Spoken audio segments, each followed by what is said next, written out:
Bharuch crime બ્રાન્ચે ઉમલ્લામાં થયેલા ધાડના ગુનામાં 18 વર્ષથી ફરાર રીઢા ગુનેગારની મધ્યપ્રદેશમાંથી કરી ધરપકડ. ભરૂચ ક્રાઇમ બ્રાન્ચની ટીમ દ્વારા હ્યુમન ઇન્ટેલિજન્સ અને ટેકનિકલ સર્વેલન્સ આધારે વર્કઆઉટ હાથ ધરી પ્રયત્નો હાથ ધરવામાં આવ્યા હતા. આ દરમિયાન વર્ષ 2007માં ઉમલ્લા બજારમાં મોડી સાંજના સમયે ફરિયાદી વિમલભાઈ સોની પોતાની દુકાન બંધ કરી હિસાબ લઈ નોકર સાથે ઘરે જતા હતા.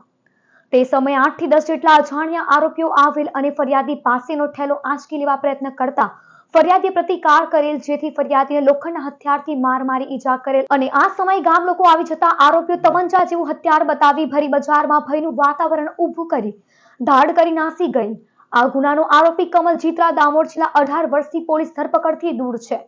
અને હાલ તે જામવા મધ્યપ્રદેશ ખાતે જોવામાં આવેલ છે અને આ આરોપીનું નામદાર કોર્ટ દ્વારા ક્રિમિનલ પ્રોસિજર કોડની સંલગ્ન કલમ મુજબ ધરપકડ વોરંટ પણ ઇસ્યુ કરેલ છે, જેથી એલસીબીની ટીમને તાત્કાલિક જામવા મધ્યપ્રદેશ ખાતે આરોપીની તપાસ અર્થે મોકલી આપવામાં આવી હતી અને 18 વર્ષથી નાસ્તા ફરતા આરોપી કમલેશ ઉર્ફે કમલ જીત્રાભાઈ ડામોરને જામવા નજીક પિટોર ગામ ચોકડી નજીકથી ઝડપી પાડી તેની વિરુદ્ધ કાયદેસરની કાર્યવાહી હાથ ધરવામાં આવી છે.